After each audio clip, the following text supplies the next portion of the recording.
Hello students, कैसे आप सब। उम्मीद करते हैं आप सब बहुत बढ़िया होंगे। तो भैया हम स्टार्ट करने जा रहे हैं आयनिक का नेक्स्ट लेक्चर।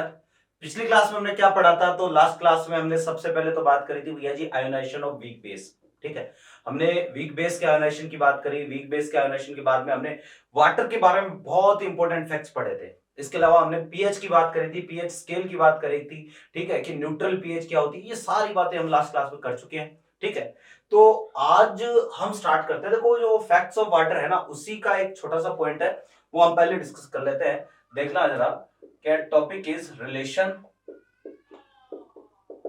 रिलेशन बिटवीन के ए एंड के बी। ठीक है, और p K a and p K b of conjugated acid base. ठीक है, देखो जरा, क्या सिंपल सा काम है कि हमारे पास कोई भी कॉन्जुगेटेड एसिड या कॉन्जुगेटेड बेस है। ठीक है, अब उन दोनों के लिए देखो, कॉन्जुगेटेड एसिड है तो उसका तो हम के डिफाइन करेंगे, और कॉन्जुगेटेड बेस अगर है तो उसके लिए हम क्या डिफाइन करेंगे, उसके लिए के बी डिफाइन करेंगे। तो एक कॉन्जुगेटेड एसिड बेस पेयर जो होता है ना, उसके के और के बी में क्या रिलेशन होता है, हमें ये चीज समझनी है ना। तो आप देखो जरा कि कोई वीक एसिड है, मान लो H is a weak acid, और हमने एच को जो है वो क्या कर रखा है भैया जी, पानी में आपने इसको मिला रखा है। तो जब आपने इसको पानी में मिलाया तो ये कन्वर्ट होगा जी H3O प्लस, और साथ में ये कन्वर्ट होगा किसमें, OH माइनस। ये इस तरीके से जो है ब्रेक होगा। अब इस रिएक्शन के लिए मैं ये बोल रहा हूं कि इक्विलिब्रियम कांस्टेंट इज Ka। मान लो इस रिएक्शन का इक्विलिब्रियम कांस्टेंट क्या है, Ka है। ठीक है, अब ये देखो जरा ध्यान से देखना कि अच्छा ये है OH माइनस नहीं A माइनस। ठीक है, the equilibrium constant of this reaction is Ka। ध्यान से देखो, क्योंकि ये H प्लस रिलीज कर रहा है, इसलिए ये तो यहाँ पर क्या है, एसिड, और एक H प्लस रिलीज करने के बाद ये A माइनस पे कन्वर्ट हुआ है, तो दिस इज कॉन्जुगेटेड बेस। तो ये इसका है कॉन्जुगेटेड बेस। ठीक है, फिर देखो कि अब ये बेस क्यों होता है वास्तव में, इसको समझो कि A माइनस को हम बेस बोल रहे हैं।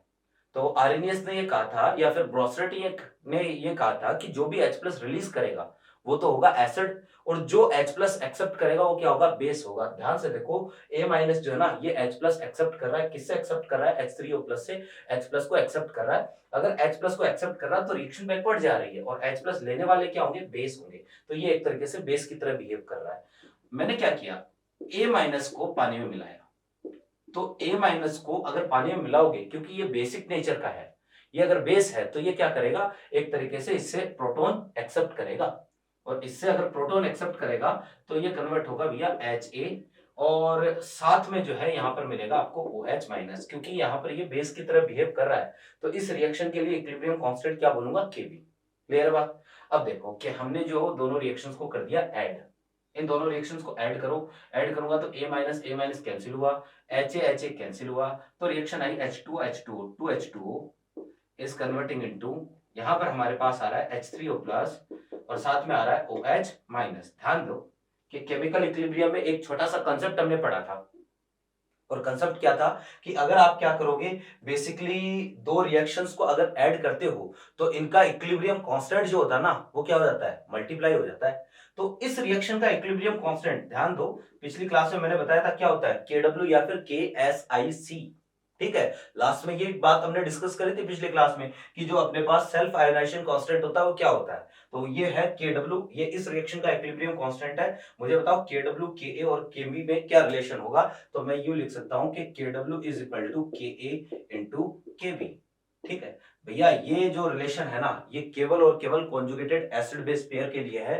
This is only for conjugated acid conjugated base pair. ठीक है, ये केवल कॉन्जुगेटेड एसिड बेस पेयर के लिए है।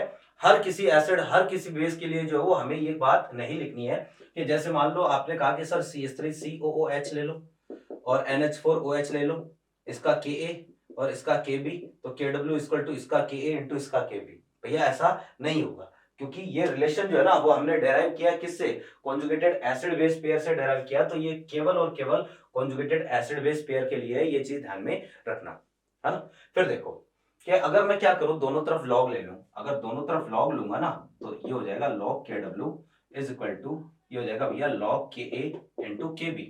ठीक है, अब देखो कि log KW, ये हो गया log a into B. log a into B क्या होता है, log a इंटू बी होता है log a plus log b। तो इसको हम कुछ यूं लिख सकते हैं log ka plus log kb।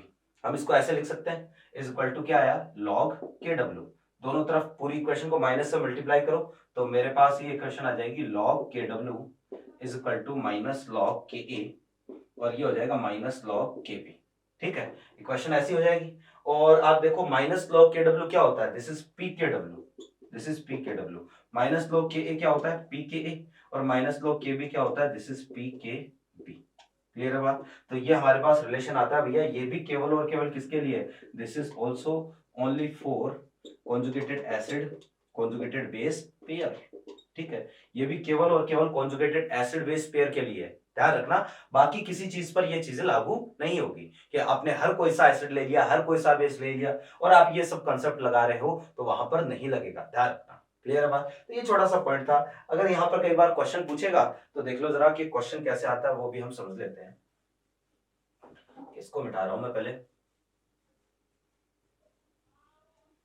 कि जैसे आपको ये बोल दिया मैंने, ठीक है, क्वेश्चन मैं लिख रहा हूं कि if the value of Ka of NH4 plus is 4 into 10 to the power minus 4, then calculate the value of pKb for NH3। ठीक है, क्वेश्चन ऐसा है कि आपको NH4 प्लस के लिए Ka की वैल्यू दे रखी है और आपको पूछा है pKb ऑफ NH3। तो आप समझो जरा, बहुत ही सीधा सा काम है कि हमें यह पता है कि जब NH4 प्लस ये क्या करेगा, H प्लस रिलीज करेगा तो NH3 और क्या मिलेगा, H प्लस। ध्यान से देखो, क्योंकि ये H प्लस रिलीज कर रहा है, H प्लस रिलीज करने वाले क्या होते हैं, सारे के सारे एसिड होते हैं। तो ये तो है एसिड, ठीक है, और ये जो है इसका क्या हो जाएगा, कॉन्जुगेटेड बेस। NH4 के लिए तो मैं लिखूंगा Ka, तो Ka of NH4 plus into Kb of NH3। और हमें पता है ये वैल्यूज किसके इक्वल होगी, ये वैल्यूज होगी Kw के इक्वल, क्योंकि अभी हमने देखा Ka into Kb of conjugated acid and base and this product will be equal to Kw।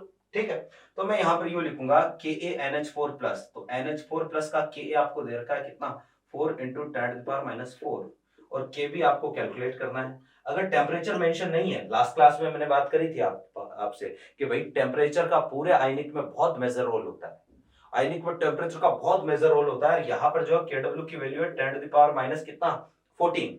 ठीक है, तो यहाँ पर जो भी चीजें कैंसिल होती है उनको कैंसिल कर दो, ये कैंसिल हुआ, कितना बचेगा 10⁻⁻ जो है वो 10।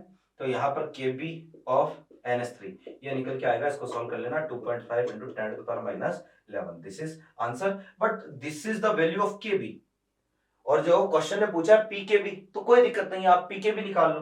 तो pKb इज इक्वल टू ये आ जाएगा 11 माइनस लॉग कितना 2.5।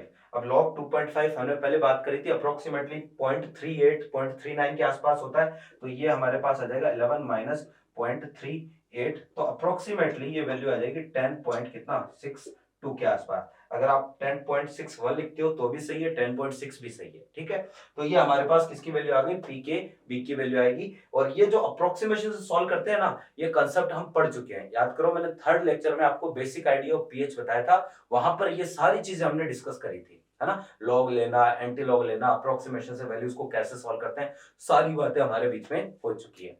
तो ये था भैया हमारे पास फैक्ट्स अबाउट वाटर। पानी के बारे में हम सारी चीजें पढ़ चुके हैं। अब जो है हम थोड़ा सा आगे बढ़ते हैं। देखो चैप्टर के सबसे इंपॉर्टेंट, मैंने कहा ना धीरे धीरे हम चैप्टर के न्यूमेरिकल पोर्शन की तरफ चलेंगे, तो बस हम वहां तक पहुंच गए हैं। अब धीरे धीरे देखो चीजें जो है पीएच की तरफ बढ़ना स्टार्ट होगी। और चैप्टर का सबसे इंपॉर्टेंट पोर्शन यही है कि आपको जो है वो क्या करेगा। चैप्टर के शुरू में मैंने बोल दिया था कि क्वेश्चन अगर आयनिक से कहीं बनता है तो आप अब तक की हिस्ट्री उठा के देख लेना कि ज्यादातर केस में जो क्वेश्चन बना है ना वो पीएच का पूछा है। कि आपको जो क्या बोलेगा क्वेश्चन, कि आपको एक सॉल्यूशन दे दिया, उसमें दूसरा सॉल्यूशन मिक्स कर दिया, बोलेगा कि पीएच कैलकुलेट करो, नई सॉल्यूशन की पीएच क्या होगी, है ना। तो इस तरीके से आपको क्या करेगा, कई डिफरेंट टाइप के सॉल्यूशन मिक्स करके देगा, है ना। या कोई एसिड दे दिया, कोई बेस दे दिया, आपको बोलेगा पीएच कैसे हो, कितनी होगी। अब देखो, अब के बाद में मैं जो टॉपिक आपको बता रहा हूं ना पीएच का, इसमें सबसे बड़ी दिक्कत ये आती है कि सर समझ में नहीं आता कि कब किसमें कौन सा मिला दिया, पीएच कैसे कैलकुलेट करें, सारे कंसेप्ट जो मिक्स हो जाते हैं। इससे बचने का एक ही तरीका है मेरे भाई, इससे बचने का तरीका यह है कि अगर आप कंफ्यूजन क्रिएट नहीं करना चाहते हो, अपने दिमाग को जो कंफ्यूजन में नहीं लाना चाहते हो, मैं आपको एक इंडेक्स बता रहा हूं, वो इंडेक्स आपको प्रॉपर फॉलो करनी है और कोई भी क्वेश्चन आए आपको सिलेक्ट करना उस इंडेक्स में से कौन सा केस बन सकता है और जो केस बने वो केस लगा दो, अप्लाई कर दो, आपका काम हो जाएगा। मैं गारंटी लेता हूं पीएच में आप कभी कंफ्यूज नहीं होगे और पीएच का कोई भी क्वेश्चन हो आप तुरंत जो है वो यू कर दोगे। ठीक है, देखो जरा कि हम कितने तरीके की पीएच पढ़ेंगे। तो टॉपिक जो है ना अपना ये है भैया पीएच ऑफ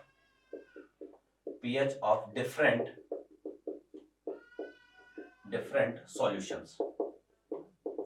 ठीक है, कि भैया अलग अलग तरीके के हमारे पास सॉल्यूशंस होंगे और अलग अलग तरीके के सॉल्यूशंस की पीएच जो है वो हम यहां पर डिस्कस करने वाले हैं। ठीक है, देखो कि सबसे पहले जो है वो हमारे पास आती है भैया ji pH of weak acid and weak base. हालांकि ये जो टॉपिक है ना ये हम डिस्कस कर चुके हैं लास्ट क्लास में। ठीक है, कि भाई pH of weak acid weak base की पीएच हम कैसे निकालते हैं, लेकिन फिर भी मैं एक बार आपको यहां पर वापस से रिवाइज करवाऊंगा क्योंकि इतना तो बनता है यार कि पीएच पढ़ रहे हैं, सबसे जरूरी पोर्शन पढ़ रहे हैं, तो छोटा सा 5 मिनट लगेंगे, कोई दिक्कत नहीं है।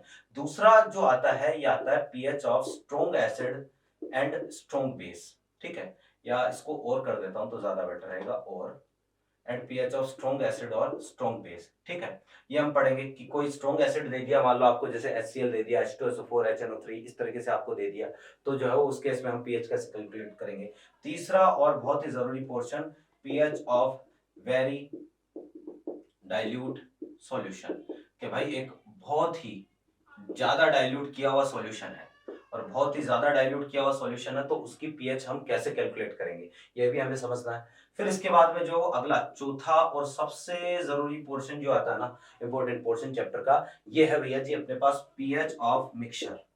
पीएच ऑफ मिक्सचर, अब देखो कि ये मिक्सचर जो है ना वो क्या है, वही बात कि एक सॉल्यूशन में दूसरा सॉल्यूशन मिक्स कर दिया तो पीएच कैसे कैलकुलेट करें, है ना। अब देखना ध्यान से कि मिक्सचर कितने तरीके का मिक्सचर हो सकता है, मिक्सचर में क्या क्या चीजें वो आपस में मिक्स करके आपको दे सकता है। ठीक है, देखना जरा कि पीएच ऑफ मिक्सचर में हम बेसिकली बात करेंगे, एक तो होता है भैया होमोजेनस मिक्सचर, होमोजेनस मिक्सचर। और जो होमोजेनस मिक्सचर होता है ना इसको आप ये मान के चल सकते हो कि non reacting mixture, non reacting mixture, कि यहां पर हम होमोजेनस मिक्सचर की बात कर रहे हैं तो यहां होमोजेनस का मतलब होगा नॉन रिएक्टिंग मिक्सचर, और नॉन रिएक्टिंग का मतलब एक ऐसा मिक्सचर जिसके कंपोनेंट्स आपस में रिएक्शन ना करें।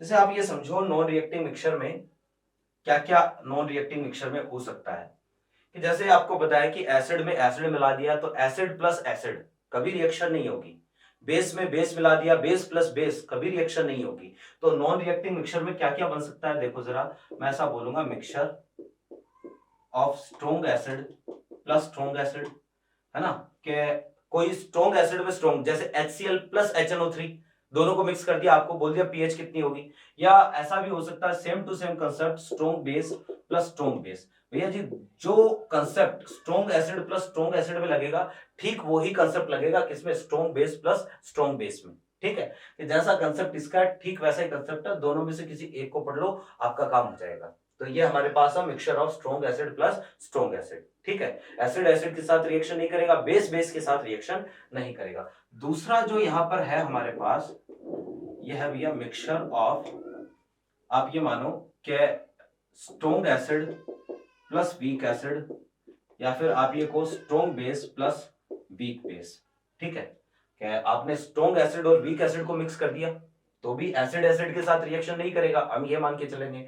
और इस केस में ये बहुत ही इंपॉर्टेंट केस है, यहां से क्वेश्चन भी आता है ना, याद करो मैंने आपको कहा था कि स्ट्रॉन्ग और वीक का मिक्सचर हो, एक कंपोनेंट स्ट्रॉन्ग हो एक कंपोनेंट वीक हो और दोनों में से कम कोई एक आयन अगर कॉमन है तो यहां पर क्या लगेगा, कॉमन आयन इफेक्ट। मुझे बता दो एसिड एसिड के मिक्सचर में कॉमन आयन कौन सा है, तो एसिड एसिड के मिक्सचर में कॉमन आयन होता है कौन सा, H+। और ठीक ऐसे ही बेस बेस के मिक्सचर में कॉमन आयन कौन सा होगा, OH-। तो यहां पर बेसिकली कॉमन आयन इफेक्ट लगेगा और दो तरह के क्वेश्चन बनते हैं, एक तो कॉमन आयन इफेक्ट की प्रेजेंस में पीएच पूछ लेगा, दूसरा कॉमन आयन इफेक्ट की प्रेजेंस में आपको अल्फा भी पूछ सकता है। हम बात करेंगे डिटेल में, डोंट वरी, टेंशन मत लो, ज्यादा कॉम्प्लेक्स बिल्कुल भी नहीं है, मतलब ज्यादा क्या, बिल्कुल भी कॉम्प्लेक्स नहीं है। अगला जो तीसरा है ना, ये है अपने पास mixture of weak acid plus weak acid, या फिर आप बोल दो weak base plus weak base. ठीक है कि भाई ये है हमारे पास mixture of weak acid plus weak acid और वीक बेस, वही एसिड एसिड को मिला दिया रिएक्शन नहीं होगी, बेस प्लस बेस को मिला दिया तो भी रिएक्शन नहीं होगी। तो मुझे बताओ क्या इन तीनों के अलावा और कोई कॉम्बिनेशन बन सकता है क्या? इन तीनों के अलावा तो और कोई कॉम्बिनेशन नहीं बनेगा, ये तीन कॉम्बिनेशन यहाँ पर बनेंगे, तीनों की पीएच निकालना हम बहुत ही अच्छे से यहाँ पर सीखने वाले हैं। ठीक है, फिर देखो ये तो है होमोजेनस मिक्सचर। नेक्स्ट जो अपने पास है वो है हेट्रोजेनस मिक्सचर। ठीक है, अब यार ये हेट्रोजेनस मिक्सचर, तो यहां पर हेट्रोजेनस मिक्सचर का मतलब होगा रिएक्टिंग मिक्सचर, रिएक्टिंग मिक्सचर। अब देखो कि यानी आपने जो है दो ऐसे कंपोनेंट्स को मिक्स कर दिया जो आपस में क्या करते हो, रिएक्शन करते हो, जिनकी आपस में रिएक्शन होती हो, तो ऐसे कंपोनेंट्स को मिक्स कर दिया तो क्या होगा, रिएक्टिंग मिक्सचर होगा। क्या क्या पॉसिबिलिटी हो सकती है, ध्यान से देखना जरा, कि सबसे पहले इसमें हम देखेंगे mixture of strong acid plus strong base. आपने दो या दो से ज्यादा जो है स्ट्रॉन्ग एसिड मिला दिए, जरूरी नहीं है एक स्ट्रॉन्ग एसिड एक स्ट्रॉन्ग बेस मिलाया हो, ऐसे यहां जरूरी नहीं है केवल दो स्ट्रॉन्ग एसिड मिलाए हो, दो कितने भी हो सकते हैं, है ना, दो या दो से ज्यादा हो सकते हैं। यहां पर भी जो दो स्ट्रॉन्ग एसिड तीन स्ट्रॉन्ग बेस, कितने भी जितने भी बहुत सारे स्ट्रॉन्ग एसिड और बहुत सारे स्ट्रॉन्ग बेस आपने क्या कर दिए, मिक्स कर दिए, तो ये केस बनेगा अपने पास mixture of strong acid plus strong base, reacting mixture है कि भाई मेरे एसिड और बेस को आप मिलाओ, जब जब मिलाओगे आप कितना भी रोकने की कोशिश करो रिएक्शन तो होके ही रहेगी। क्लियर है बात? फिर इसके बाद देखो जरा कि हमारे पास जो अगला कॉम्बिनेशन है ये है भैया ji mixture of strong acid plus weak base. ठीक है कि आपने strong acid plus weak base को मिला दिया, या फिर आप यहीं पर देखो strong base plus weak acid.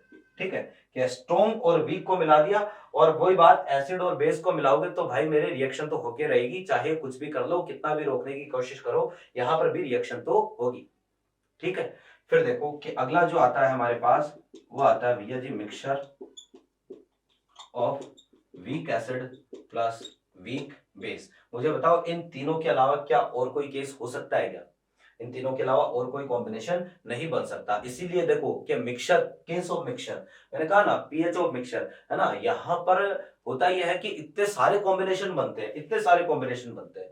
अब इन सब कॉम्बिनेशन में जो है वो कंफ्यूजन तो होता ही है कि यार कौन सा किसमें क्या कब मिला दिया, लेकिन भाई इंडेक्स अगर दिमाग में है ना कि कैसे चैप्टर जो है वो सीक्वेंस आगे, कैसे चैप्टर आगे बढ़ेगा, इंडेक्स दिमाग में है तो कहीं पर कोई कंफ्यूजन नहीं होगा, ध्यान रखना, है ना। ये इंडेक्स जो है प्रॉपर दिमाग में रहनी चाहिए, और कोई भी क्वेश्चन आ जाए, कैसा भी क्वेश्चन आ जाए, है ना, तो आपको जो इनमें से ही सिलेक्ट करना है कि कौन सा वाला जो केस यहाँ पर अप्लाई होगा। एक चीज मैं और बता देता हूं कि लास्ट में ये जो दो पॉइंट है ना, ये पूरे चैप्टर की जान है।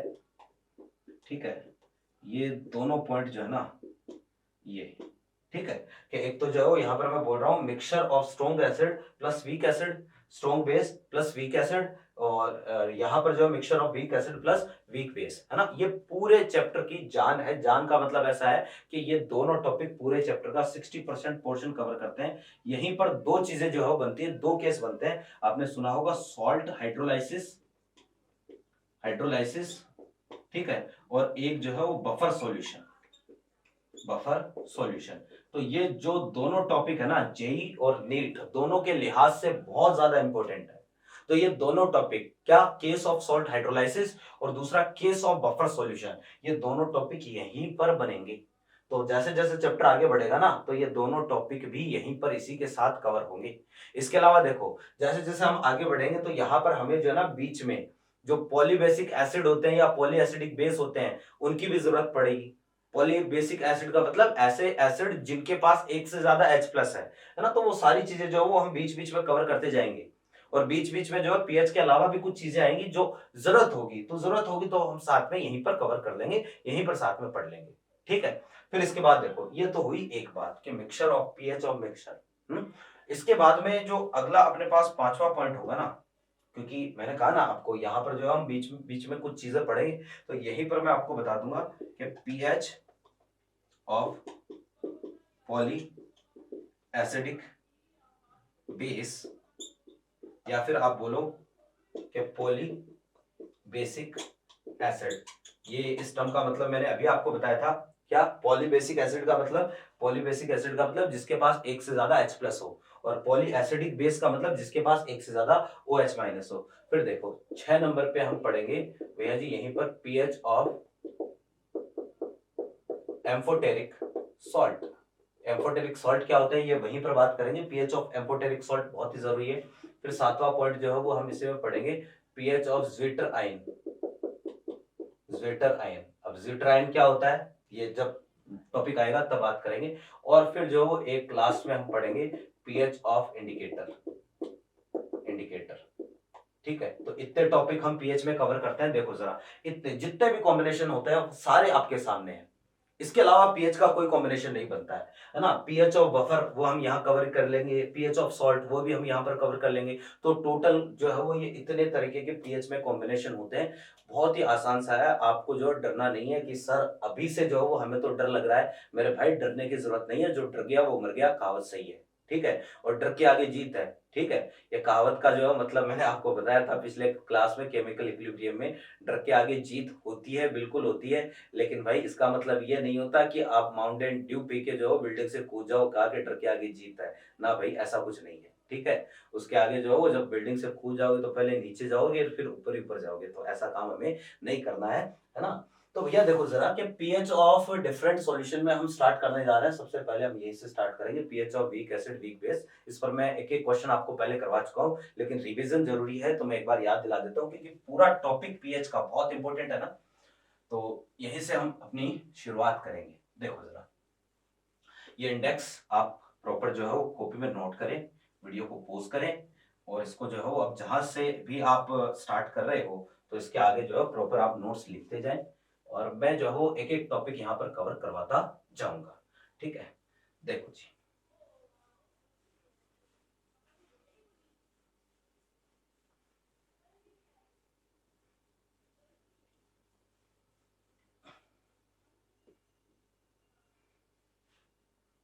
हाँ जी, कि भैया स्टार्ट करते हैं। सबसे पहला टॉपिक है कि pH of weak acid and weak base, ठीक है। देखो जी, रिवीजन करवाना मुझे तो, है ना। आप समझो कि एक तरफ तो हम ले लेते हैं वीक एसिड, एक तरफ हम ले लेते हैं वीक बेस। ये आपको जो है वो नोटबुक में भी ठीक ऐसे ही नोट करना है। मैंने आपको कहा था कि भैया पीएच निकालने का कोई फॉर्मूला नहीं होता। पीएच निकालने का केवल एक जुगाड़ होता है, बस वो जुगाड़ करना आपको आ जाएगा तो पीएच आ जाएगी। और जुगाड़ना क्या है? H प्लस जुगाड़ लो, या फिर आप जुगाड़ दो क्या OH माइनस। H प्लस आ जाएगी तो भी पीएच आ जाएगी, OH माइनस से भी पीएच आ जाएगी। हालांकि पहले POH कैलकुलेट करनी पड़ेगी फिर पीएच भी आ जाएगी। तो आप देखो जरा कि अगर वीक एसिड की बात करें, याद करो वीक एसिड के केस में H प्लस आयन कंसंट्रेशन मैंने कितना बताया, C अल्फा। ठीक ऐसे ही यहाँ H प्लस की जगह क्या आएगा, OH minus. OH minus will be C alpha, ठीक है। या फिर एक और तरीका मैंने बताया था, H प्लस इक्वल टू होता है अंडर द रूट के ए इंटू सी। या यहां पर मैंने आपको बताया था OH माइनस हो जाएगा क्या, अंडर द रूट के बी इंटू सी, ठीक है। यहां पर जो है वो एक डायरेक्टली भी मैंने मेथड बताया था, हालांकि रिकमेंड नहीं करता हूं कि आप p H equal to half p K a minus log c. और यहां पर जो है मैंने कहा था p O H is equal to क्या आया, हाफ, और ये P K B minus log c, यही आया था, ठीक है। तो अगर पी ओ एच आ गई तो पी एच के लिए हम क्या करेंगे 14 माइनस पी ओ एच, तो क्या आ जाएगी पीएच आ जाएगी। ये लो ये हो गया वीक एसिड और वीक बेस का केस। हमने जो है इसकी बात कर ली, हमने इस पर क्वेश्चन भी कर लिए, किसी तरीके का कोई डाउट नहीं है, ठीक है। तो हम डायरेक्टली बढ़ते हैं अपना अगला टॉपिक जो पीएच में जो है वो नेक्स्ट टॉपिक है, क्या pH of strong acid strong base. देखिएगा जरा pH of strong acid and strong base.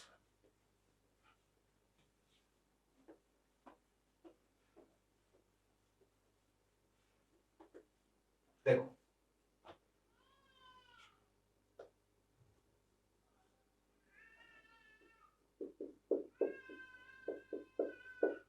PH of strong acid और स्ट्रॉन्ग बेस, भैया वही बात आती है वापस से कि यार पीएच निकालने के लिए हमें देखो क्या चाहिए, तो पीएच निकालने के लिए हमें तो एक ही चीज की जरूरत है, और वो क्या है, पीएच निकालने के लिए H प्लस या फिर OH माइनस, यही चाहिए। तो अगर कुछ भी करके स्ट्रॉन्ग एसिड या स्ट्रॉन्ग बेस के सॉल्यूशन में आपको H प्लस या OH माइनस की कंसंट्रेशन मिल जाए, तो क्या आप पीएच बता दोगे? क्योंकि भाई सॉल्व करना तो हम सीख ही चुके हैं ना, लॉग को कैसे सॉल्व करते हैं, एंटी लॉग वगैरह की कैलकुलेशन कैसे करते हैं, ये तो हम पहले ही देख चुके हैं। तो देखो जरा कि आपको इसमें एक लाइन ध्यान में रखनी है, और वो लाइन ये है कि the normality of strong acid and strong base will be equal to the H plus ion concentration or OH minus concentration in given solution। ठीक है कि भैया ऐसा है कि स्ट्रॉन्ग एसिड और स्ट्रॉन्ग बेस सॉल्यूशन की जो नॉर्मेलिटी होती है ना, वो नॉर्मेलिटी ही उसमें प्रेजेंट H प्लस या OH माइनस की कंसंट्रेशन के इक्वल होती है, कि जो नॉर्मेलिटी आएगी वो ही H प्लस है। ठीक है, नॉर्मेलिटी यानी आप ये कह सकते हो कि उस एसिड या बेस की नॉर्मेलिटी H प्लस या OH माइनस की मोलरिटी के इक्वल होगी। जैसे एग्जांपल से इसको हम समझने की कोशिश करते हैं। मैंने आपको दिया 10⁻² मोलर HCl और आपको पूछ लिया कि भैया पीएच कैलकुलेट करो, तो आपको क्या करना है, सबसे पहले जो है वो नॉर्मेलिटी निकालो, नॉर्मेलिटी है ना, नॉर्मेलिटी ऑफ HCl। तो भैया नॉर्मेलिटी हम कैसे निकालते हैं, मोलरिटी इनटू वैलेंसी फैक्टर से, ये रिलेशन होता है। तो मोलरिटी तो आई 10⁻², वैलेंसी फैक्टर कितना 1, तो इसकी नॉर्मेलिटी आई 10⁻² नॉर्मल। तो भैया जो नॉर्मेलिटी है वो ही H प्लस की, अगर एसिड है ना तो H प्लस की कंसंट्रेशन कितनी आई 10⁻², तो मैं बोलूंगा कि इस सॉल्यूशन में concentration of H plus ion equal to 10⁻² mole पर लीटर, या फिर आप कह दो मोलर। आपको कि सर यहाँ नॉर्मलिटी यहाँ मोलरिटी कंफ्यूज हो गए, कंफ्यूजन की जरूरत नहीं है। मैं क्या बोल रहा हूँ आपको कि जो एसिड की नॉर्मलिटी होगी वो ही H प्लस की मोलरिटी होगी। H प्लस का यार वैलेंस फैक्टर 1 है, तो इसके लिए तो नॉर्मलिटी मोलरिटी एक ही होगी ना। आप H प्लस की नॉर्मलिटी चाहे 10⁻² बोल दो, चाहे मोलरिटी 10⁻² बोल दो, एक ही बात है। तो यहाँ पर जो पीएच का क्या तरीका बताया था, पीएच आ जाएगी कितनी 2, खत्म बात है ना। जैसे एक और एग्जांपल लेते हैं, इससे समझ में आ जाएगा। मैंने आपको कहा कि जैसे हमारे पास है 10⁻⁴ मोलर H2SO4, ठीक है। अब आपको क्या बतानी है, पीएच बतानी है। तो पीएच के लिए सबसे पहले आप क्या करोगे, सबसे पहले आप नॉर्मलिटी निकालो। तो मैं बोलूंगा नॉर्मलिटी ऑफ H प्लस। देखो नॉर्मलिटी ऑफ H2SO4 यहाँ पर मैं बार बार लिख रहा हूँ, लेकिन भाई आगे चल के जब ये चीजें क्लियर हो गई और जब फ्लो में आ जाएगी तो मैं जो है डायरेक्टली लिखूंगा। तो नॉर्मलिटी ऑफ H2SO4 मुझे बताओ कितनी, molarity into valency factor of H2SO4 is 2। तो हमारे पास इसकी normality I 2 × 10⁻² normal. This is the normality of H2SO4। और जो H2SO4 की नॉर्मलिटी होगी वो ही H प्लस की मोलरिटी होगी, यानी इस सॉल्यूशन में total H plus ion concentration है 2 × 10⁻⁴ मोलर, है ना। कि अगर H2SO4 की कंसंट्रेशन 10⁻⁴ मोलर होगी तो H प्लस की कंसंट्रेशन कितनी होगी, इसमें 2 × 10⁻⁴ मोलर होगी। क्लियर है बात। तो यहां से जो है वो हम पीएच कैलकुलेट करेंगे। मुझे बताओ कैसे लिखूं, 4 - log 2। तो 4 - log 2 लिखूंगा तो ये हमारे पास आ जाएगा 3.7। तो pH of 10⁻⁴ molar H2SO4 is 3.7। I hope मेरी बात आपके समझ में आ गई होगी। फिर देखो जरा कि जैसे एक और एग्जांपल लेते हैं। मान लो मैंने आपको दे दिया कि 4 × 10⁻⁶ मोलर BaOH2, ठीक है। ये सारे के सारे जो है ना, ये सारे के सारे स्ट्रॉन्ग है, चाहे आप स्ट्रॉन्ग एसिड देख लो चाहे स्ट्रॉन्ग बेस है, ठीक है। अब यहाँ पर अगर क्योंकि BaOH2 है तो बेरियम हाइड्रोक्साइड एक स्ट्रॉन्ग बेस है। स्ट्रॉन्ग बेस के केस में जो है वो आपको बेसिकली जो है वो यहाँ से OH माइनस की कंसंट्रेशन मिलेगी। तो मैं बोलूंगा OH माइनस कंसंट्रेशन कितना हो जाएगा, कि जो इसकी नॉर्मलिटी होगी वो ही OH माइनस की concentration, normality molarity into valency factor, valency factor कितना 2, तो OH माइनस आ गया 8 × 10⁻⁶ मोलर।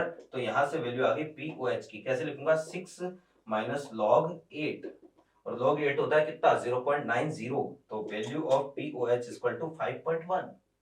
क्लियर है। तो ये तो POH है। अगर आपको पीएच कैलकुलेट करनी है तो पीएच के लिए क्या लिखूंगा 14 - 5.1 यानी कि बोले तो 8.9। दिस इज द पीएच, ठीक है, ये हमारे पास जो इस सॉल्यूशन की पीएच आ गई।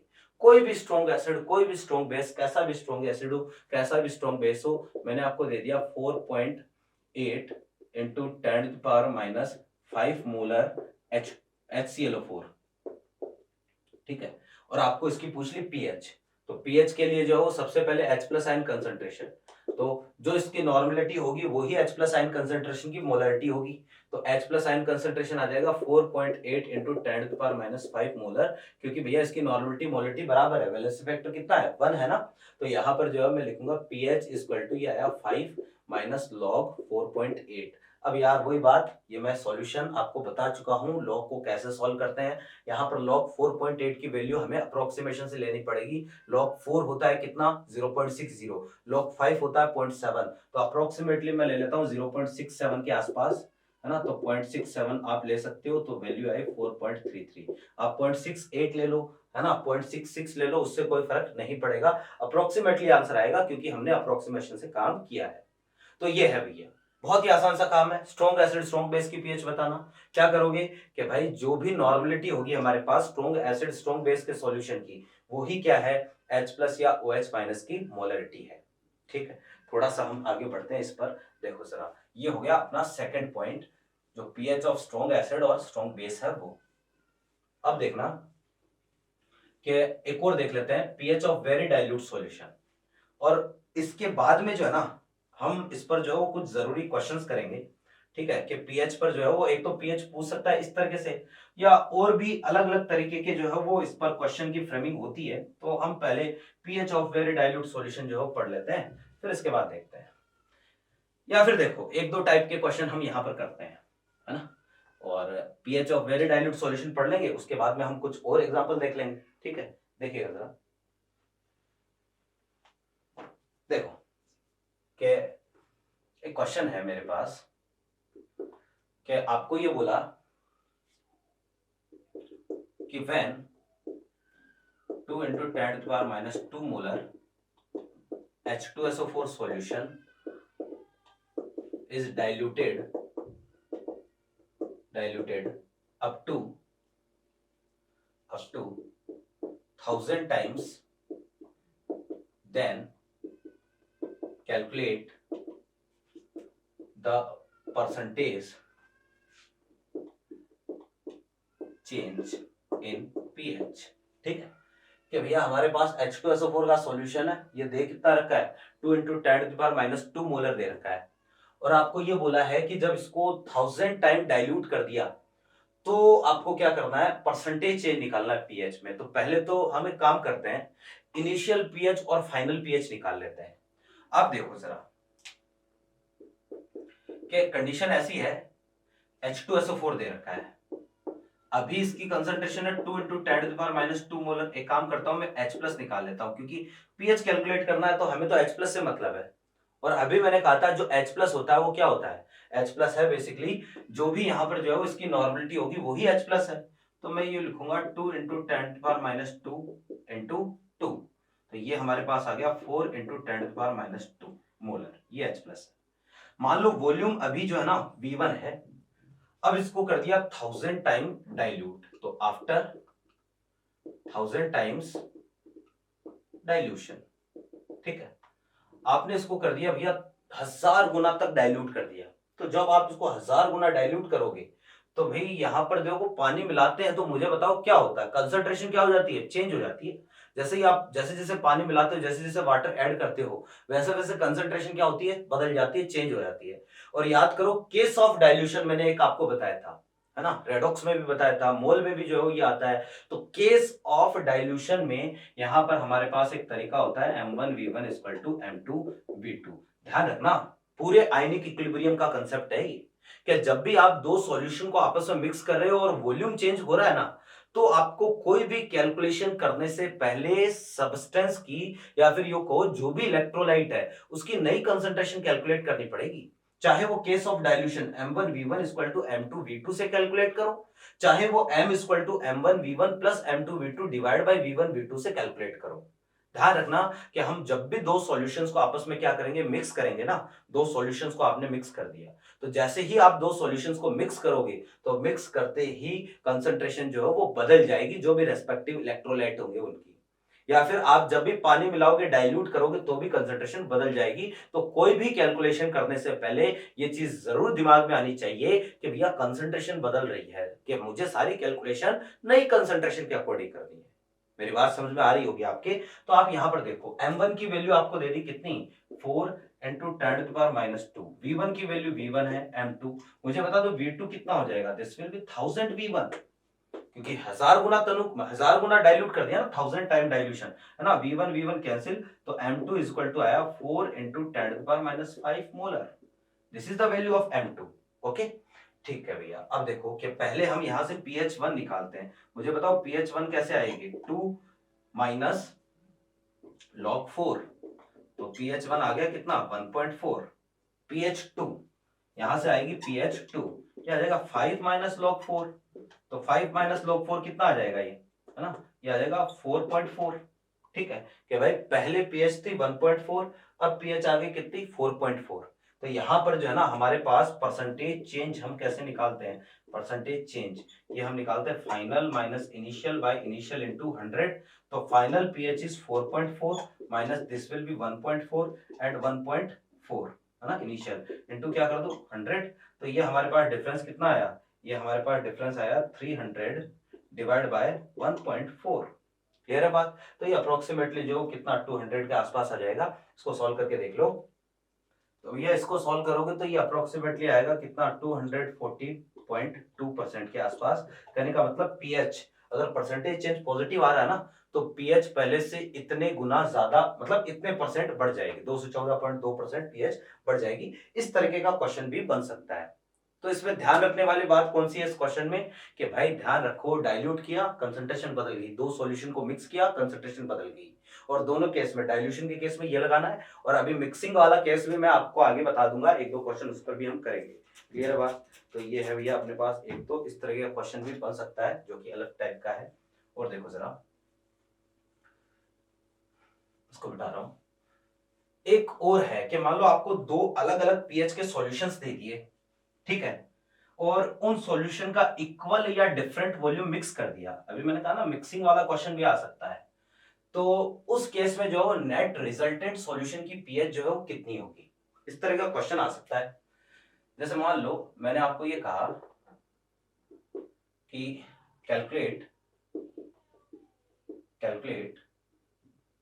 The final pH of mixture, calculate the final pH of mixture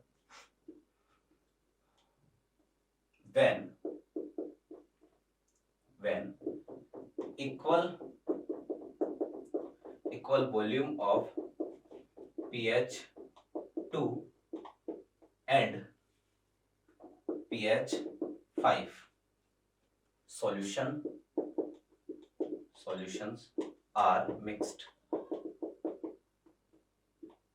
ठीक है, कि भैया आपको क्या करना है, फाइनल पीएच बतानी है मिक्सचर की, जब आपने पीएच 2 और पीएच 5 वाले सॉल्यूशंस को आपस में क्या कर दिया, मिक्स कर दिया। ठीक है, अब देखो कि ऐसा नहीं है कि pH 2 + 5 करते ही pH 7 हो जाएगी, तरीका अलग है थोड़ा सा। और क्या तरीका है आप समझो जरा, कि हमने जो दो सॉल्यूशंस को मिक्स किया है, कि एक तो मान लो सॉल्यूशन है सॉल्यूशन ए, ठीक है, दूसरा है सॉल्यूशन बी, ठीक है, इसके लिए pH की वैल्यू गिवन है कितनी 2, और इसके लिए pH की वैल्यू गिवन है कितनी 3। ठीक है, इसका अगर V वॉल्यूम आप मिक्स कर रहे हो तो इसका भी V वॉल्यूम मिक्स कर रहे हो। मुझे बताओ यहाँ H+ कितना है, H+, इसको H+1 बोल देता हूँ, H+ इज 10⁻² मोलर। ठीक है, ये pH से H+ कैसे निकालते हैं सीख चुके हैं। यहाँ H+2 कितना है, H+2, तो यहां हमारे पास H+2 है 10⁻³ मोलर। ठीक है, अब देखो कि दो सॉल्यूशंस को मिक्स कर रहे हो ना, तो फाइनल सॉल्यूशन में जो कंसंट्रेशन है वो क्या हो जाएगी, बदल जाएगी। यही मैं कह रहा हूं, आपने दोनों को मिक्स कर दिया तो नेट रिजल्टेंट H+, या आप ये कहोगे कि भाई जो नेट मोलरिटी है ना, ये निकालने का तरीका M1V1 + M2V2 divide by V1 plus V2, है ना। और मान लो 3 सॉल्यूशन होते, एक और होता, मान लो pH 4 भी होता साथ में, तो जो है वो M3V3 साथ में आ जाता, pH जो है वो कुछ अलग होती, तो आगे से आगे लगातार ये क्या हो जाएगा, चलता जाएगा। ये नेट सॉल्यूशन में मोलरिटी है। यानी नेट सॉल्यूशन में अगर H प्लस टोटल निकालना है ना आपको, H प्लस टोटल, तो भैया इसका तरीका ये M1, एक तो जो है वो H प्लस की कंसंट्रेशन है 10⁻², ठीक है, volume is V plus M2 10⁻, अच्छा दूसरे वाले की pH कितनी है, 5 है ना, तो सेकंड में pH 5 है, तो यहाँ पर 5 लेना पड़ेगा, दिस इज pH 5, ठीक है। तो यहाँ पर आया 10⁻, कितना 5, और वॉल्यूम इज V, और total volume V plus V कितना हो गया, 2V हो गया। क्लियर है बात। अब देखो यहाँ से V तो कॉमन आगे कैंसिल। अच्छा कई बार जो है वो आपको जरूरत नहीं कि सेम वॉल्यूम मिक्स कर रहा है, मान लो इसका जो है वो 2 लीटर दे दिया, इसका 5 लीटर दे दिया, तो V1 2 रख दो, V2 कितना रख दो, 5। लेकिन तरीका तो यही आएगा ना कि जब भी दो सॉल्यूशंस को मिक्स करोगे तो नेट मोलरिटी या नई कंसंट्रेशन आपको इस फॉर्मूले से निकालनी है, ठीक है ना। देखो होता है कि आयनिक आपको मुश्किल लगता है, टफ लगता है, वो इसीलिए लगता है क्योंकि आयनिक में जो है ना बहुत सारे जो है वो ऐसे कंसेप्ट लगते हैं जो प्रीवियस चैप्टर में आपने पढ़े हैं, और जब तक आप आयनिक में पहुंचते हो तब तक वो सारे जो कंसेप्ट क्या हो चुके होते हैं, भूल चुके होते हैं। तो जब एन वक्त पर जब क्वेश्चन आता है तो वो कंसेप्ट याद नहीं आते हैं, और याद नहीं आते तो क्वेश्चन नहीं होता है। तो भैया मैं साथ में आपको ये भी चीज बता रहा हूं कि कौन सा कंसेप्ट कहां पर पढ़ा था। ये डाइल्यूशन का केस है, ये आपने जरूर मोल कंसेप्ट या रेडॉक्स वाले चैप्टर में पढ़ा था, ठीक है ना। देखो V तो कॉमन आके कैंसिल हुआ, तो H प्लस टोटल ये हमारे पास आ जाएगा 10⁻² प्लस 10⁻5 डिवाइड बाय टोटल कितना हो गया, 2 हो गया। तो यहां से जो इसको हम सॉल्व करते हैं, ये हो जाएगा 1 पॉइंट, देखो जरा 10⁻² तो कॉमन आ गया, 1.001 इंटू 10⁻² डिवाइड बाय 2, तो इसको मैं लिख सकता हूँ 5 इंटू 10⁻, कितना 3। देख लो जरा ऐसा ही होगा क्या, है ना। बिल्कुल ठीक है, ये अप्रोक्सीमेटली ऐसा ही होगा। तो pH की वैल्यू हमारे पास आ गई कितनी, 3 माइनस log 5, और log 5 होता है कितना अपने पास, log 5 होता है 0.7, तो ये आ जाएगा 2.3, तो pH विल बी 2.3, कि जब आप pH 2 और pH 5 वाले को मिक्स करोगे तो pH कितना होगा, 2.3 होगा, ठीक है ना।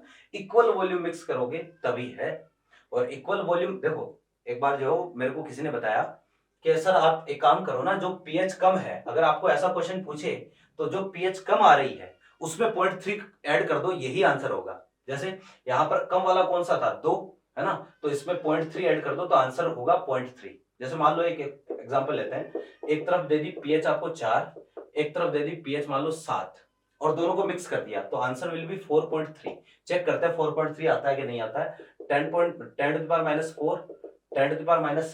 है ना, तो इक्वल वॉल्यूम मिक्स कर रहे हैं, 10⁻⁴ into V plus 10⁻7 into V divide by कितना हो जाएगा, 2V हो जाएगा। यहाँ पर कैंसिल कर दूंगा, तो ये हमारे पास आ गया कितना, 1.001 इंटू 10⁻7 माइनस 4 डिवाइड बाई कितना 2, तो ये आया 5 इंटू 10⁻5, तो pH आ गई हमारे पास 5 माइनस log 5, तो pH आ गई कितनी 4.3। देखो जरा, तो किसी ने मेरे को कहा कि सर आप जो है वो ऐसा कर दो कि हमेशा जो है वो कम वाला जो होता है ना उसमें 0.3 ऐड कर दो, डायरेक्टली आंसर आ जाएगा। ये शॉर्ट ट्रिक है, बिल्कुल सही है भैया। अगर लेकिन ये ट्रिक तभी एप्लीकेबल होगी जब दोनों का इक्वल वॉल्यूम मिक्स कर रहे हो, कि दो अलग अलग सॉल्यूशन वाला जो है, दो अलग अलग pH का सॉल्यूशन है, दोनों को आपने मिक्स कर दिया, है ना, लेकिन दोनों का वॉल्यूम जो है ना वो सेम है, तो आप जो है क्या करो, जो कम वैल्यू है, जो pH की कम वैल्यू उसमें 0.3 ऐड कर दोगे, डायरेक्टली आंसर आ जाएगा। लेकिन अगर दोनों का वॉल्यूम डिफरेंट है ना, तो आपको जो ऐसे ही सॉल्व करना पड़ेगा। तो कोई भी ऐसी ट्रिक मत बनाओ, या कोई भी ऐसी जो ट्रिक याद मत रखो जो कि कंफ्यूजन क्रिएट करती है ना। वो एक आपने कोटा फैक्ट्री वाला वीडियो देखा था ना, कि जो है वो पहले कौन सा मॉडल पढ़ा, पहले जो थॉमसन मॉडल पढ़ा वो गलत, फिर जो रदरफोर्ड मॉडल पढ़ा वो भी गलत, फिर बोर मॉडल पढ़ा वो भी गलत, सोमरफेल्ड वो भी गलत। जब इतना ही गलत पढ़ाना है तो भाई पढ़ाना क्यों है ना। तो भाई मैं सीधी बात कर रहा हूं कि ये गलत वलत जो है ना कुछ नहीं होता, धीरे धीरे स्टेप बाय स्टेप चलते हैं, जैसे जैसे इवोल्यूशन। भाई तुम जो है वो सीधे के सीधे 18 साल के पैदा तो हुए नहीं होंगे ना, जब पैदा हुए होंगे तब तो जो है वो बच्चा जो है पैदा होता है, धीरे धीरे बड़ा होता है, ठीक है। तो वो सारे स्टेप बाय स्टेप हमें पढ़ने पड़ते हैं। जवाब ये है इसका कि इतना गलत कोई नहीं पढ़ाता है, स्टेप बाय स्टेप पढ़ाना पड़ता है, तब जाके जो चीजें क्लियर होती है। और डायरेक्टली अगर कोई बोर मॉडल पढ़ा रहा है, डायरेक्टली सीधा का सीधा कोई पढ़ा रहा है ना, तो वो केमिस्ट्री क्या, फिर तो कोई समझ में नहीं आएगा। फिर तो भगवान भी आगे जो है वो अगर कोई सीधा तुम्हें जो है वो पीएचडी लेवल की चीजें पढ़ा देगा ना, तो भगवान भी पढ़ाएगा तो समझ में नहीं आएगा। सीधी सी बात है, समझ गए बात को।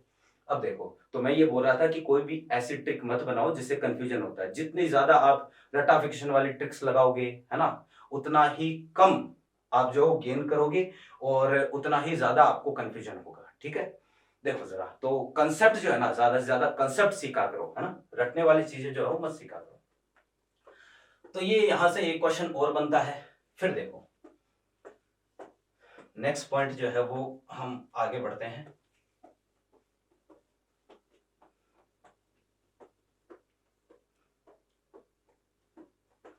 कि हमारे पास जो अगला पॉइंट है ना वो ये है कि pH of very dilute solution, ठीक है। कि भैया बहुत ज्यादा डाइल्यूट अगर आप सॉल्यूशन को कर दोगे, वेरी डाइल्यूट सॉल्यूशन, बहुत ज्यादा डाइल्यूट कर दिया, पानी मिला दिया, तो पीएच कितनी होगी, है ना।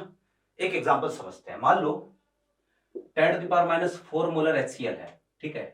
मुझे पीएच बताओ कितनी आएगी, 4, क्योंकि HCl के केस में तो नॉर्मलिटी और मोलिटी दोनों क्या होगी, सेम होगी।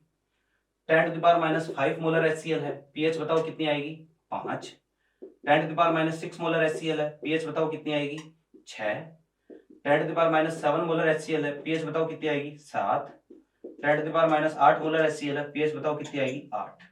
अब देखना ध्यान से कि भैया यहां तक तो ठीक है, यहां तक तो ठीक है, लेकिन इसके आगे जो है ना सिस्टम गड़बड़ है, सिस्टम गड़बड़ा गया। कैसे कि यार 10⁻⁷ मोलर HCl है, पीएच हम बता रहे हैं 7। मुझे ये बताओ क्या कभी एसिड की पीएच 7 आ सकती है क्या? पीएच 7 आने का मतलब सॉल्यूशन तो कैसा हो गया, न्यूट्रल। मैं फिर से कह रहा हूं, टेम्परेचर की बात मैं नहीं करूंगा बार बार, आप ये मान के चलना मेंशन नहीं कर रहा हूं, तो वहां पर टेम्परेचर कितना है, 25 है। तो 10⁻⁷ मोलर HCl में जो है वो पीएच 7, अरे यार एसिडिक सॉल्यूशन है मेरे भाई, और एसिडिक सॉल्यूशन है तो पीएच 7 आ सकती है क्या? नहीं आ सकती ना। ये एसिडिक सॉल्यूशन है, पीएच 8 आ सकती है क्या? नहीं आ सकती ना। तो पीएच 7 आ गई तब तो पीएच तो कह रही सॉल्यूशन जो है वो कैसा होगा, न्यूट्रल होगा। पीएच 8 आ गई तो सॉल्यूशन कैसा होगा, एसिडिक होगा। लेकिन यार HCl तो बेसिक, HCl तो कैसा है, HCl तो जो है एसिडिक है और पीएच 8 पर सॉल्यूशन बेसिक होगा। ऐसा कैसे यार, ये तो कॉन्ट्राडिक्टरी हो गया, मामला समझ में नहीं आया कि पीएच तो कह रही है सॉल्यूशन बेसिक होगा, जबकि HCl कह रहा है भाई बेसिक कैसे हो सकता है, मैं तो एसिडिक हूं। पीएच तो कह रही है सॉल्यूशन न्यूट्रल होगा, जबकि HCl कह रहा है भाई मैं तो एसिडिक हूं, ठीक है। तो भाई इन केस में ये जो है ना सॉल्यूशंस, ये वास्तव में जो है ना ये बहुत ही ज्यादा डाइल्यूट किए हैं और पीएच यहाँ पर 7 और 8 नहीं आएगी। ये सॉल्यूशन दोनों के दोनों जो है बहुत ज्यादा डाइल्यूटेड है ना। और जब बहुत ज्यादा डाइल्यूटेड होते हैं ना तो उस केस में आपको अगर H प्लस या OH माइनस आयन को मतलब कैलकुलेट करना है, या H plus OH minus ion की कंसंट्रेशन को कैलकुलेट करना है ना, तो इसके लिए आपको वाटर से जो H प्लस या OH माइनस मिलते हैं वो भी पीएच कैलकुलेशन के लिए कंसिडर करने पड़ेंगे। जैसे यहां से HCl से कितने H प्लस आए, 10⁻⁷ आए, ठीक है, इतने तो HCl से आए। भैया वाटर से कितने मिलते हैं, 10⁻⁷ वाटर से भी तो मिलते हैं, तो भैया वाटर वाले भी शामिल करने पड़ेंगे। यहाँ H प्लस से तो कितने हैं, 10⁻⁸, और वाटर से भी तो आ रहे हैं, वाटर से कितने आ रहे हैं, 10⁻⁷। वास्तव में इस केस में वाटर से आपको HCl से ज्यादा H प्लस मिल रहे हैं, और आपने क्या किया, पीएच कैलकुलेशन करने के लिए जो ज्यादा था उसको तो छोड़ दिया और कम वाले को शामिल कर लिया, तो आंसर गलत आना ही है। तो जब सॉल्यूशन बहुत ही ज्यादा डाइल्यूट होता है या जब वेरी डाइल्यूटेड सॉल्यूशन की कैटेगरी आती है ना, तो उस केस में आपको क्या करना होता है, उस केस में आप बेसिकली क्या करोगे, वाटर से मिलने वाले H प्लस या OH माइनस भी पीएच कैलकुलेशन के लिए कंसिडर करोगे। मेरे ख्याल से मेरी बातें समझ में आ रही होगी। मैं ये लिख देता हूं कि इन केस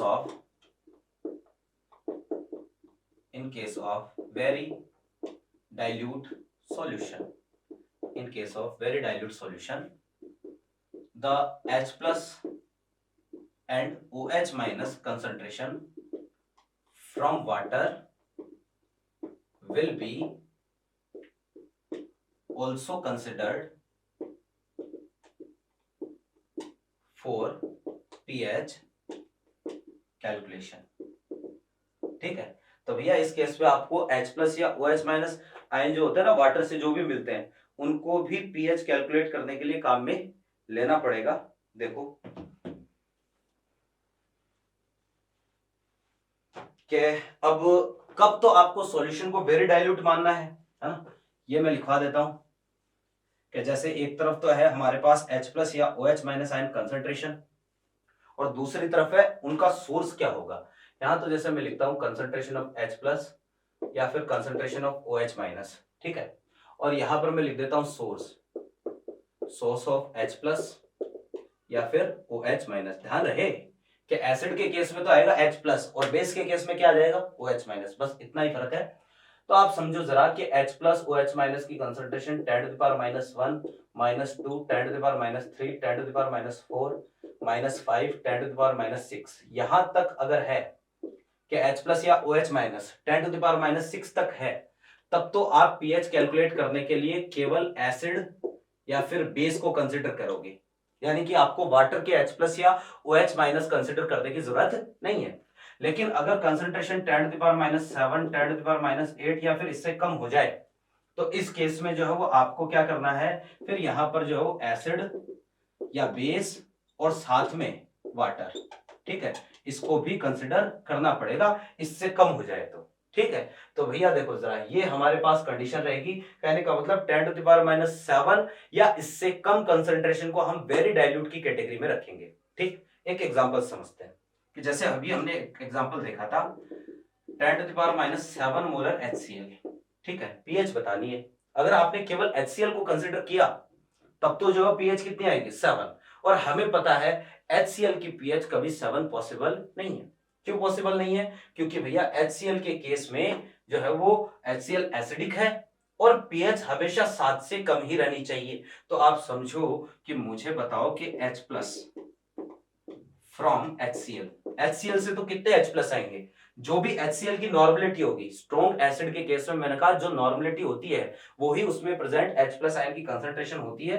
तो HCl से तो कितने H प्लस मिलेंगे, HCl से आपको H प्लस मिलेंगे 10 टू द पावर -7 मोलर।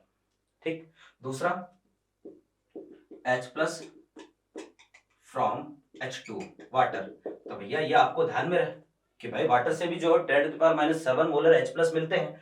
तो मुझे बताओ H प्लस टोटल, तो टोटल H प्लस हमारे पास आ गए 10 to the power -7 plus 10 to the power -7, एक तो HCl से एक वाटर से, टोटल कितना आ गया 2 into 10 to the power -7, 10 to the power -14 मत कर देना मेरे भाई। ठीक है, कि 10 to the power -7 plus 10 to the power -7 10 to the power 14 कर रहे हो, ऐसा नहीं है। 14 जो है मल्टीप्लाई होता है तब पावर ऐड होती है।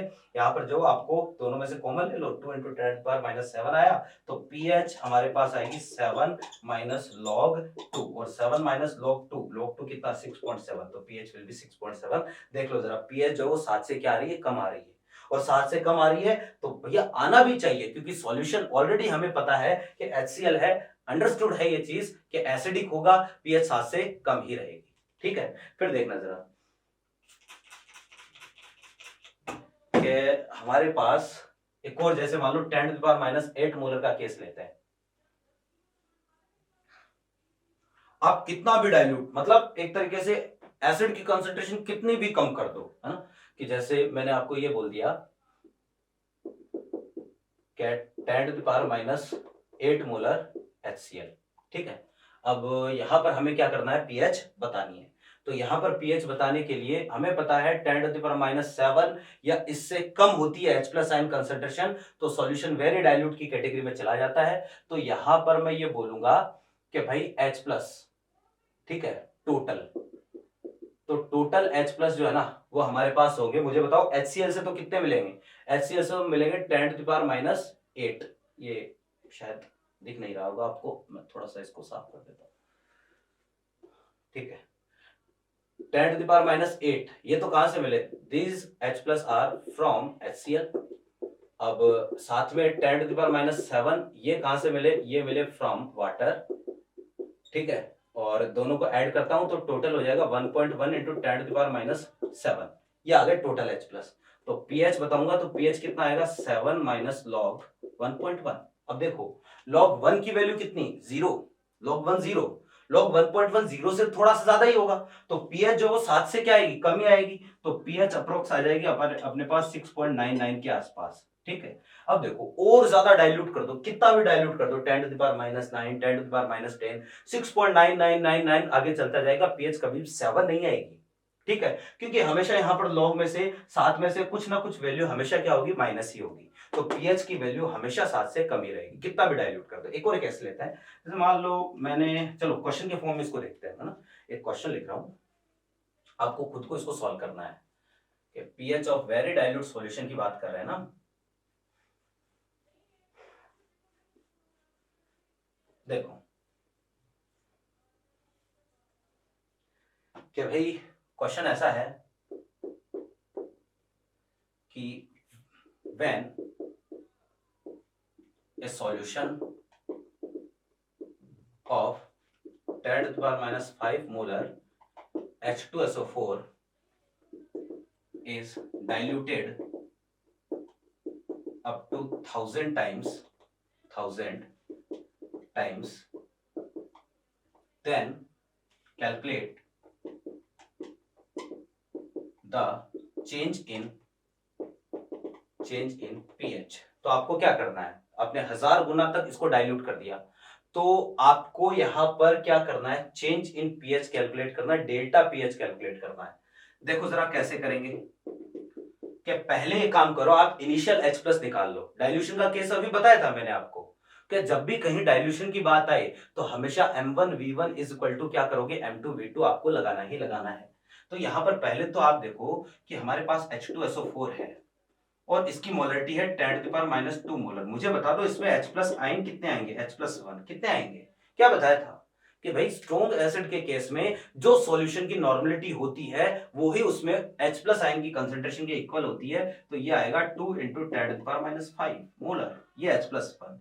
pH 1 में कैलकुलेट कर लेता हूं 5 माइनस लॉग 2 यानी कि 4.7, ये हमारे पास इनिशियल pH, पहले pH इतनी थी। अब इसको कर दिया भैया ये 1000 टाइम्स डाइल्यूशन, 1000 टाइम्स डाइल्यूशन, इसको जो 1000 गुना तक डाइल्यूट कर दिया आपने। और जब आप इसको 1000 गुना डाइल्यूट करोगे ना, तो अब हमें केस ऑफ डाइल्यूशन लगाना पड़ेगा, यानी बोले तो M1V1 इक्वल टू M2V2, ये कंसेप्ट आपको लगाना पड़ेगा। और ये कंसेप्ट अगर हम लगा रहे हैं तो M1 इनिशियल कितना है 2 into 10 to the power -5 H plus है, V1 जो है मान लो V है, M2 जो कैलकुलेट करना है, नया वॉल्यूम कितना हो जाएगा 1000V, तो ये कैंसिल हुआ, नई मोलरिटी आ गई कितनी 2 into 10 to the power -8 molar. अब देखो कि अब ये जो सॉल्यूशन है ना ये बहुत ज्यादा डाइल्यूट हो चुका है। Now this solution is in the case of very dilute solution, this is very dilute solution. ठीक है, और जब सॉल्यूशन बहुत ज्यादा डाइल्यूट हो जाता है तो आपको टोटल H प्लस कैसे करने हैं कि भैया एसिड से जो मिले वो तो शामिल करने ही करने हैं, साथ में वाटर से मिलने वाले H प्लस भी शामिल करने हैं। तो मुझे बताओ टोटल H प्लस, तो 2 इंटू 10 टू द पावर -8, ये तो कहां से मिले आपको, दीज आर फ्रॉम H2SO4, ये तो मिले H2SO4 से, साथ में 10 टू द पावर -7 ये कहां से मिलेंगे, ये आपको एसिड से मिलेंगे, ये आपको जो है वो सॉरी वाटर से मिलेंगे, तो ये आए from water, from water. Okay चलो जी ठीक है। अब जो है वो आपको क्या करना है, यहाँ पर इसको सॉल्व करना है, इसको सॉल्व करूंगा तो देखो ये आया 2.1 इंटू 10 टू द पावर -7, तो नई जो pH है ना pH 2 7 माइनस लॉग 2.1, और लॉग 2 होता है 0.30, 2.1 कितना ले ले अप्रोक्सीमेटली 0.32 के आसपास ले ले, तो ये हमारे पास 0.32 करोगे इसमें से माइनस, तो ये आ जाएगा अपने पास 6.68 के आसपास। ठीक है, ये pH आ जाएगी, नई pH आएगी अप्रोक्सीमेटली 6.68। हो सकता है थोड़ा सा आंसर में जो वो डिफरेंस आ जाए, क्योंकि अप्रोक्सीमेशन से काम में लिया है अपन ने, यहाँ पर pH की वैल्यू जो वो 6.69 आ जाए, 6.67 भी आ सकती है। आपको तो डेल्टा pH पूछा है, डेल्टा pH क्या होगा pH2 माइनस pH1, तो ये आ जाएगा 6.68, और इसमें से माइनस कर दो कितना कितना, तो ये आएगा 8, और ये हमारे पास कितना आ जाएगा 9, और ये आ जाएगा 1.98। तो delta pH change in pH कितना होगा अप्रोक्सीमेटली 1.98 के आसपास। ठीक है, तो इस तरीके का क्वेश्चन भी आ सकता है कि इसमें डाइल्यूशन का केस भी लगा दिया और इसमें जो है वो एक तरीके से वेरी डाइल्यूट सॉल्यूशन की कैटेगरी भी आ गई, दोनों एक साथ आ गए। और देखो एक क्वेश्चन है, ठीक है, उसका आंसर आप बताना। इसको जो है वो मैं मिटा रहा हूं और आप खुद सोचना, ठीक है। वीडियो को पॉज करो और फिर बताना जरा कि क्या होने वाला है।